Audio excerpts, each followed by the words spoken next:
Hi, everybody. Welcome to episode 60 of Radio 815, the podcast dedicated to examining the works of writer, director, producer J.J. Abrams and his extended Bad Robot universe. I'm Matt Crandall, here as always with my co-host Marcelo Inostroza. We are currently doing a Lost rewatch. Today, we are in the end game of Lost, Season 5.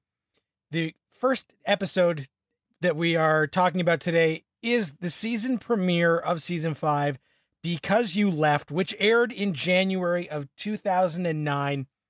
This episode doesn't have any sort of specific character flash forward or flashback focus, which is kind of a shift for Lost.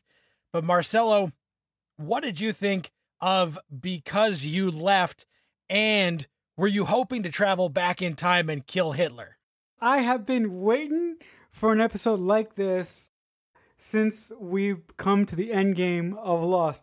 I love the way that this episode begins on a clock radio that says 815. So if I don't do a commercial with that clock radio, Matt, you have my permission to kick me the hell off the show. This opens up with someone who we have seen in various iterations of Lost by the name of Marvin Candle, with him waking up and feeding his baby formula and playing a specific record that while he is actually brushing his teeth, getting his morning routine ready, the record skips.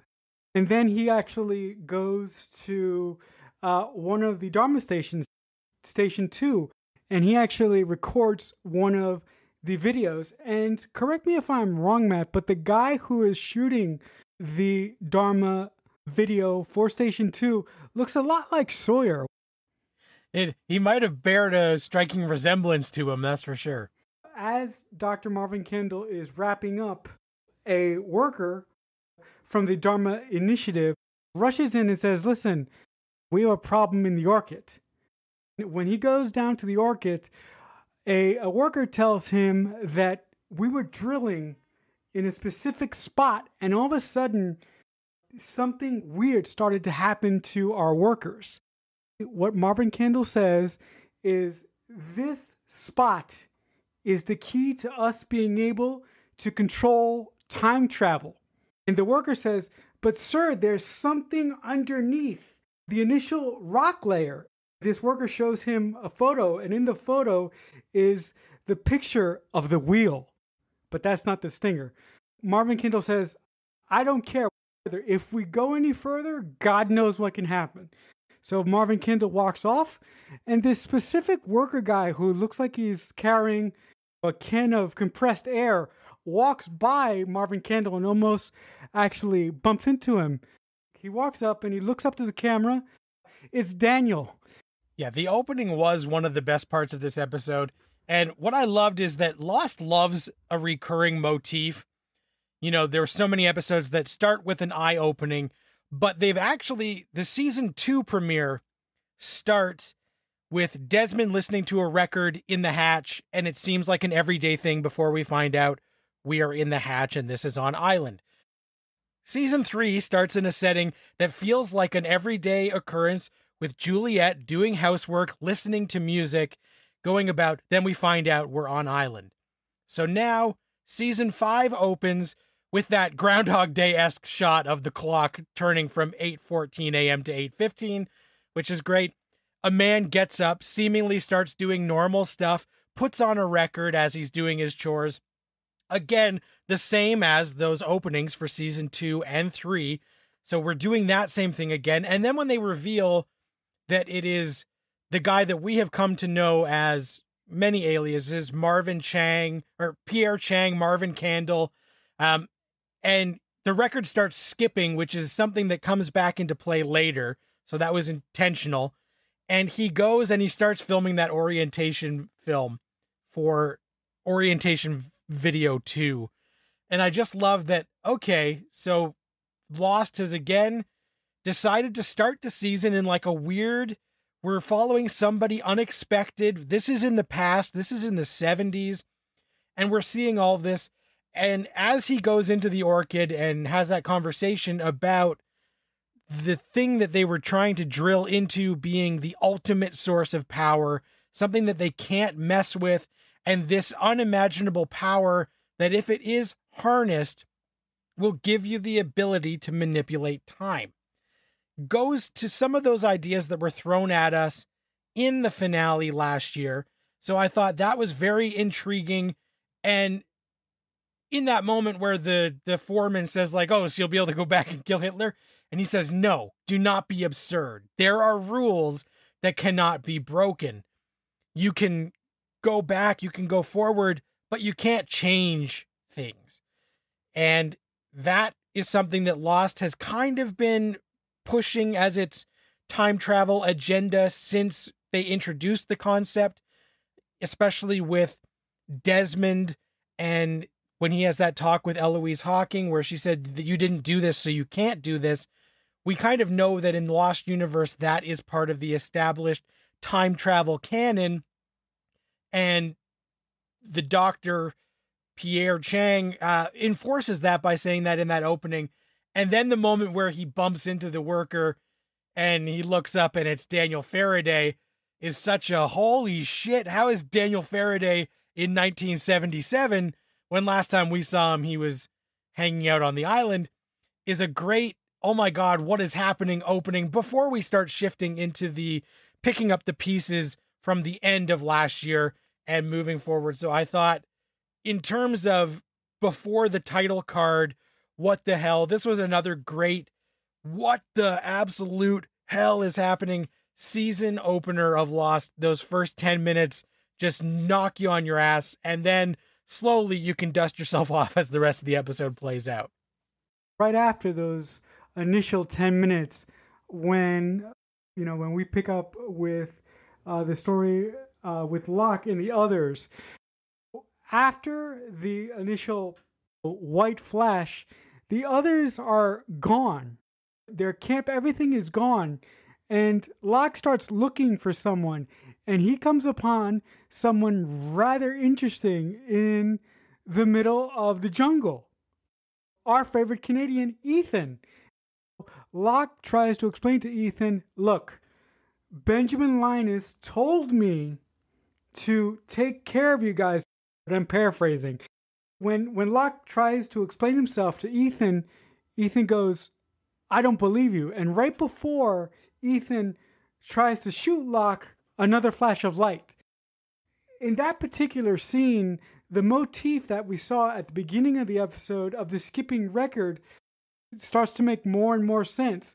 We are not only possibly in the 1970s, but maybe when Ben moved the island, he didn't move it only one time. Or maybe the island is like a record that keeps skipping. That's what Faraday tells us they put the scene, thankfully, pretty early in the episode, because Sawyer is like, dude, what is happening? And we find out that Faraday and some of the people who were on a boat were within the radius of the island being moved, so they came with it. And he says, look, what happened is that the island has been dislodged in time. And it is like a record that is skipping over and over, but every time it's skipping, it's jumping through time. So, everyone here is accounted for. Sawyer says, well, except one person, John Locke, but the camp disappears because the camp hasn't been built yet. And they are unsure of what time they are in, and every time there's a white flash, they're in a new time.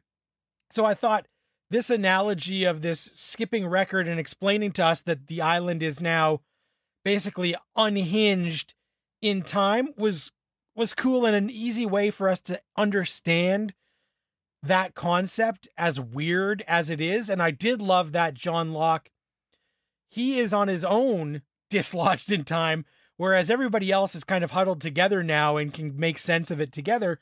Locke is on his own, and he sees the plane that the drug runners were using crash. And I thought that was cool, because now we know how far back roughly John is, compared to, we know Faraday goes as far back as the 70s. this plane thing didn't happen that long ago because Echo's brother Yemi is on the plane, and that was only, you know, a few years at best. And then when Ethan came out of the jungle, I love that moment. It was so great to have Ethan back again. And then as he is about to shoot John, there's a white flash again, and Loch sees the white flash, but Ethan doesn't react to it. So somehow only the people who were dislodged at the same time that the island was dislodged can see that this white flash time skipping is even happening, and everybody else that they encounter who is in their time period doesn't necessarily know that anything weird is happening. So I thought that was really cool. And of course, then Loch skips to a point where he runs in with Richard, and Richard helps take a bullet out of his leg and gives him a compass that he says, next time I see you, give this to me, and I won't recognize you, but this is what you have to do, which of course we know when Richard visited John Locke as a kid and said, which of these items belongs to you? And Locke picked the knife. He was supposed to pick the compass. And Richard is the one who tells him that in order to fix everything, everyone has to come back to the island. And in order for that to take place, you will have to die. I still don't think that John is a brave enough person to do that. John, I think, is still under the impression that he is special. He is special, but I don't think that he will be able to go that far. And if he does, someone or something is going to have to push him to that. You mentioned Daniel and a bunch of other Losties were in the initial radius of the first flash. People within the radius of the island aren't affected when the island moves or when the island skips. But people who weren't in the radius of the island, when it moved, they have an interesting reaction. There's a specific scene in the jungle with Daniel and Scarlet. She starts to bleed from her nose. And I'm like, okay, so is she going to die now? Because in the first sequence of this episode, the woman who is being carted off on a stretcher, I thought, wait a minute, is that Scarlet? It might have been, and I was trying to remember. I feel like Charlotte has had a nosebleed one other time, so I don't know. I'm not sure what's happening with her, but I know that you don't like her, so if she were to die, I'm sure you'd be happy. The off-island stuff continues to be really interesting, but also what this episode kind of shows and will be up for debate is that because Jack, Kate, Saeed, Hurley are off-island and their scenes that we are currently like caught up with are that 3 years in the future, I don't know that they're going to be on the show as much because they only each get like a small scene. But Jack and Ben continue to discuss what they have to do to get everyone to get back together. That was interesting. Hurley and Saeed on the run because people think that Hurley is a murderer was great. And there's a funny bit where they get fast food and then they go back to the safe house and Saeed sees that the safe house has been broken into. There's a big skirmish. And even though Hurley doesn't do anything, people end up getting a picture of him where it looks like he's covered in blood holding a gun after he just murdered more people. And it was just ketchup on Hurley. And I thought that was really, really funny because we know that Hurley would never be like some sort of serial murderer, but the narrative the media is going to spin is that Hurley is on some sort of demented killing spree. So I loved that. The most interesting off-island stuff for me was Kate gets a knock on the door and a lawyer shows up and says, I'm here because the courts have ordered a blood test to see if Aaron is actually your son. And she says, who who put you up to this? And they said, I can't tell you. So someone out there is onto the fact that Kate is lying about Aaron. And that was super interesting and really starts to get the wheels turning about who this could be and why. And then, of course, there is a scene with Sun and Charles Widmore, which have been the pair. They've had a couple of meetings now where Charles Widmore is really slow on the uptake, because every scene that they've had in the future together so far has been Sun saying, like, our interests align. We should work together, even though I hate you. And Charles being like, I don't understand. Why would our interests align? And so in this, she explicitly says, because I want to kill Ben, you dumb fuck. So help me help you. And I thought that was good, because it's been annoying to me that she's had a couple of meetings with Charles where, like, nobody has said exactly the thing. And in this, she's like, this is it, man. Like, I want to kill this bastard. Are you going to help me or not? I, like you, the most interesting aspect of the future stuff was the fact that someone put these guys up, or these lawyers up, to confronting Kate and asking her for a blood sample as a way to prove that she is Aaron's mother. And at first glance, I was like, okay, it has to be Ben. Because Ben said to Jack last week, I have an idea of how to get everyone that we need to get back on that plane, right? I have my ways.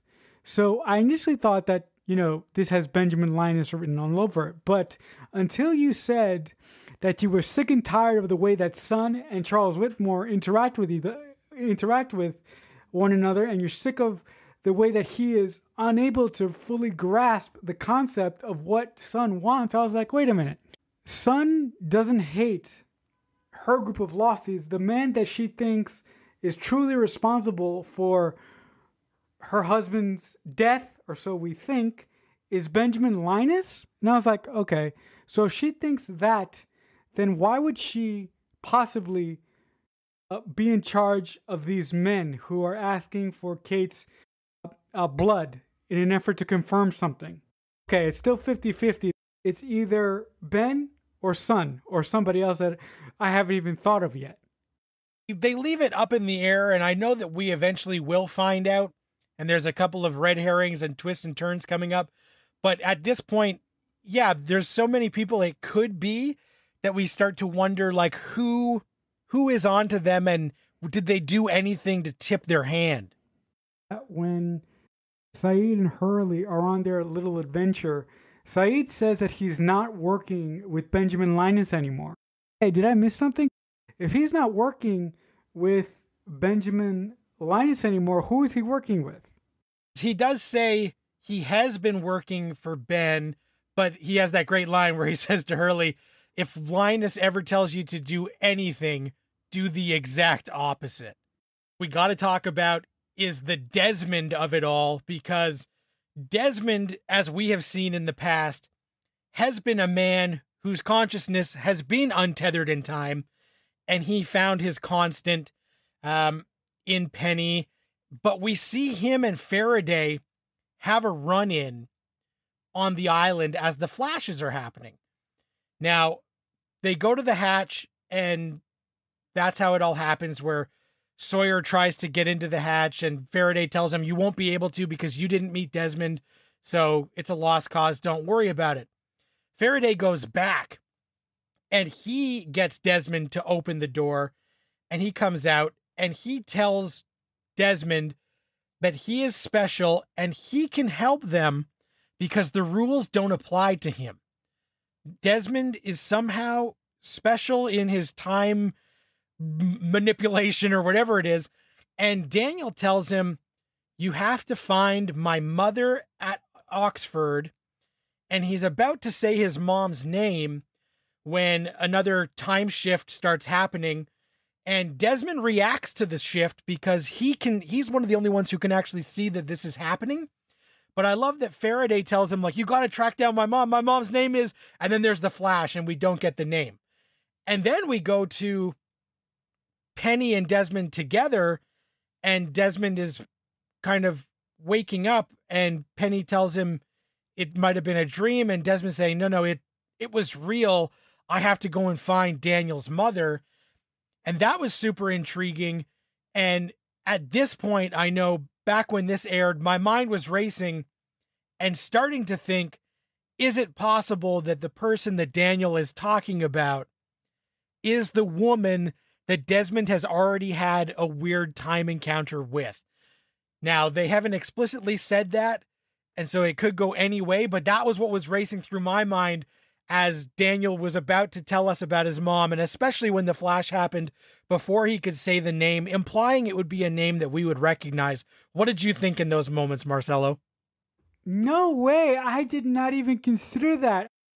I really, really love that the Lost writers decided, perhaps when they first introduced Desmond, that Desmond was going to be basically the time-traveling golden goose, the guy who wasn't going to get stuck by all of this time travel shenanigans. But also that makes the Penny and Desmond story really sad.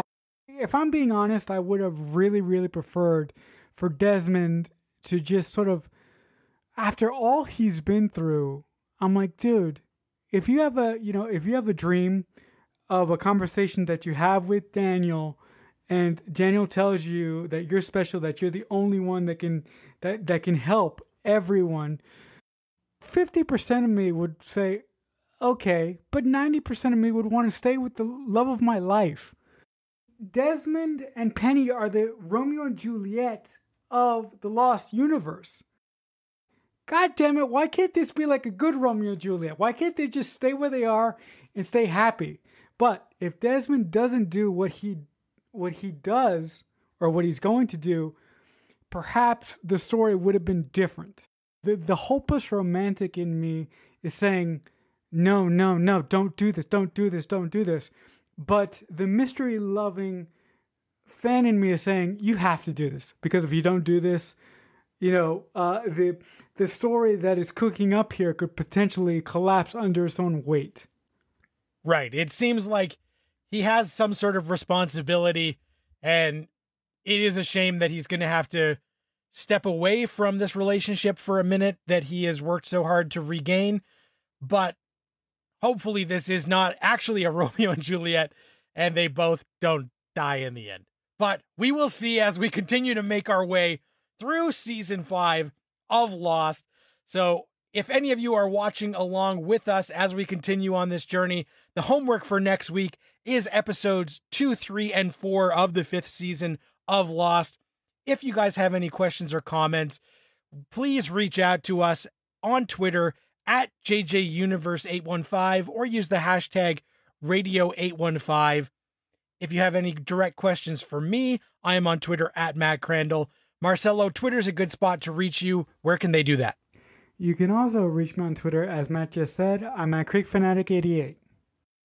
Thank you very much for listening. If you enjoy the show, please like, subscribe, review, tell your friends. We appreciate it all. Until next week, Radio 815 over and out.